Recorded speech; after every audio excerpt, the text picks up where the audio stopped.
press with rotation is an anterior oblique sling exercise, so it's oblique across the pubic symphysis to the opposite adductor to help stabilize across that front pelvic joint. And it's also going to be a core rotational exercise, so we still want to strengthen the core throughout pregnancy and then throughout the postpartum period. With the Pallof press, we want the band to be attached around chest level, so if you're using your door frame, right around the doorknob is usually a good level to put it. So I'm going to step out till I feel resistance in the band. So there shouldn't be a ton of tension left in the band, but it shouldn't be so strong that I'm being pulled towards the point of attachment, but it shouldn't be so close that it's just like flopping right there. So I want a little bit of resistance. I want the band to have tension in it. From there, I'm going to think exhale to push my arms straight out. So I want to maintain midline with my chest. And at this point, I should really be feeling a pull towards that point of attachment. That's more than what it was down in my chest. So I'm going to exhale, push straight out. And then from here, I'm going to rotate away from the point of attachment. So exhale to rotate away, inhale, come back, and then bring the band back to my chest. So exhale, push straight out, maintain midline with my body, rotate away, and then inhale to come back in. You can also put like a Pilates ball or a pillow between your thighs if you want to add a little bit more of that adductor.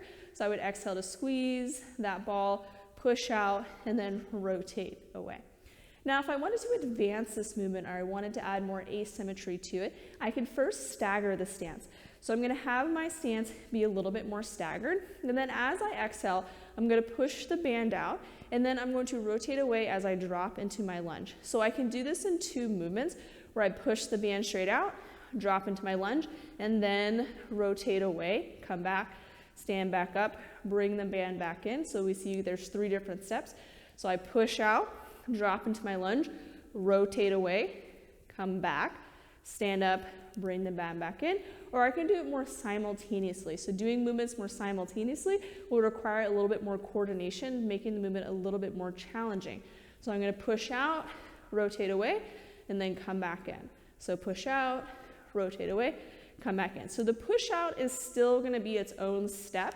So I'm pushing out, and then these two are together as opposed to two separate steps.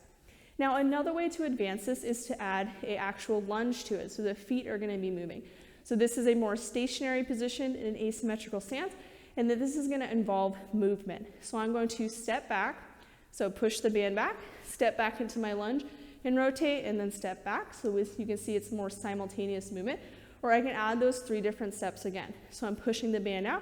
I'm going to step back into my lunge, and then rotate back in, stand up, and then step back to bring the band back in, or it can be more simultaneous. So I'm pushing the band out, rotating as I step, and then bringing that band back in. So that would be a more advanced movement because it involves more movement with the legs.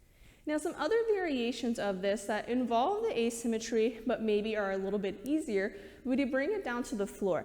So I would take this, I would lower it down to more around my hip level. So if you're using your door frame, use your door anchor and bring it below the doorknob. I would come down into my half kneeling position. If you want to put something soft underneath your knee, that's available to you. And the outside leg is usually going to be my forward leg because this is the adductor that I'm trying to emphasize. So I'm going to bring that band so it's in the center of my chest. I'm going to exhale to push out and then rotate out. Inhale, come back and bring the band back in. Exhale, push out, and then rotate away. Now, if I wanted to advance this portion of the movement, I could tuck my back toe and hover that back knee. So this is going to decrease the stability. Push the band out, rotate away, come back, bring the band back in. And then I can maintain this hover as I move on to the next rep, or I can drop the knee down in between to kind of rest. If the asymmetrical stance and standing was still too advanced for me, I could do a kneeling position.